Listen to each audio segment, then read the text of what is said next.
to the Market Update. I'm Dillon Hakes. I'm joined again by Guy Kosov.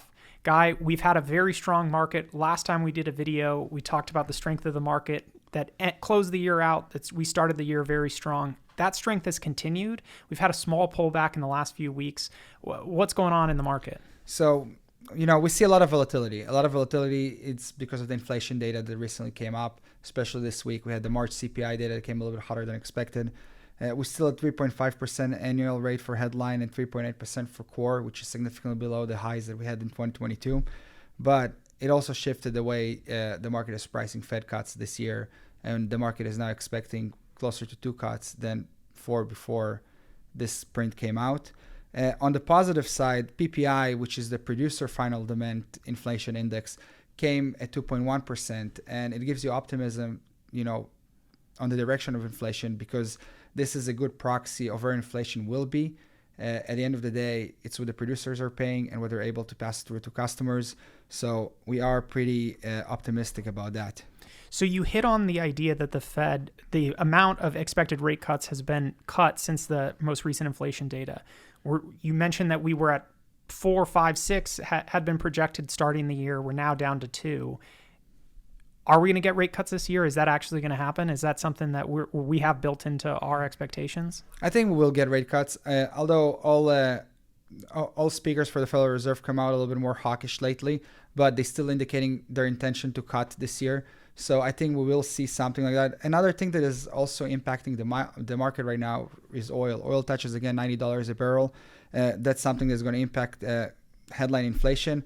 A lot of it is driven by global supply cuts by the Saudis, Mexico, but some of it because of geopolitics. Israel and Iran is obviously things are heating up there, and that takes a toll on the short-term pricing of oil. But keep in mind that if the U.S. is expecting something like that to happen, they can release reserves that they accumulated when oil dropped to $70, earlier last year. So, Guy, you hit on the idea that an inflation print came out hotter than expected. There's geopolitical risks that are rising, potential conflict with Iran that's rattling oil markets.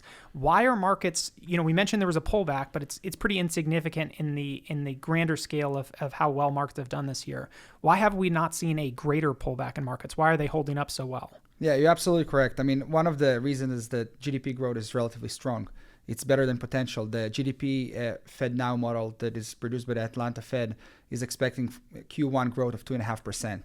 This is 50 basis points above the potential long-term GDP growth in the U.S., which is around 2%. So strong GDP, strong consumer, strong sentiment, all those things are impacting the reaction of the market and keeps it a little more muted. So, you're tying all them together. Inflation is a problem, but it's fading away. It just takes maybe a little bit longer. So you touched on consumer sentiment. We got a couple of reports recently that shed some light on that.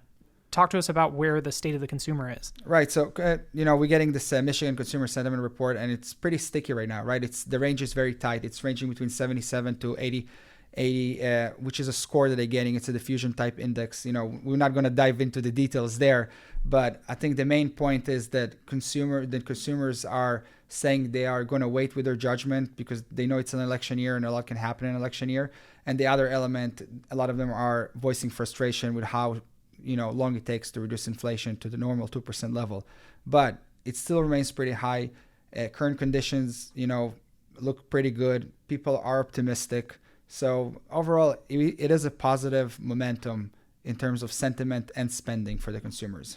So turning from the economic side of things and going back towards the market and the more specifics of individual companies, the first quarter has ended. We're diving into the second quarter. That means we're about to enter earnings season.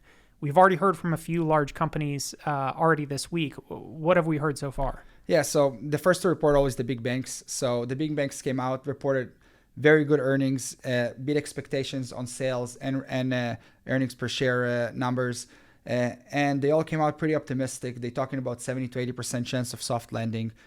Keep in mind that last year at this time, they were talking about 50-50, if not lower than that, for soft landing. So that's a very good thing to hear. I think overall, everybody is staying a little bit more conservative with their expectations going forward. But you should expect a pretty robust earnings season. A lot of it driven by efficiencies the companies implemented last year.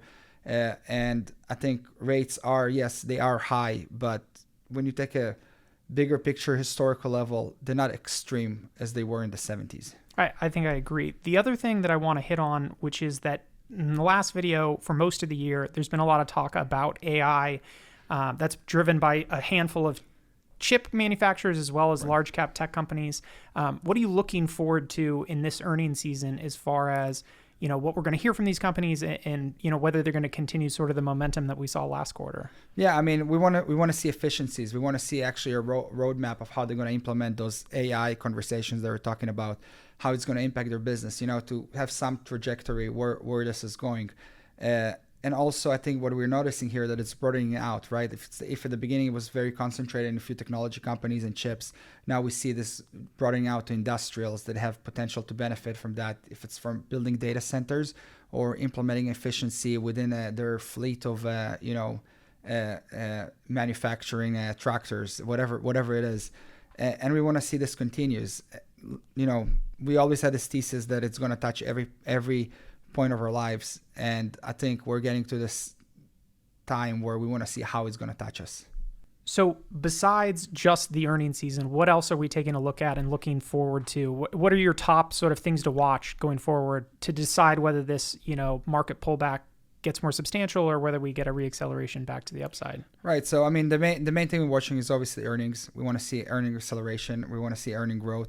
Another thing is geopolitics. It always has a short-term impact on the market, usually negative, but it's lasting very, very short period of time. But we also want to see the progress in the economy. We want to see the health of the consumer, tie all those things together and get a feel of where the market is going. Our approach is being more fundamentally driven when we invest in companies. So long-term approach, long-term big picture where the US economy is going. And I think so far you can say it's the best place to be from all other economies around the world. That is a good place to be. Thanks everybody for joining the market update. We will see everybody next time.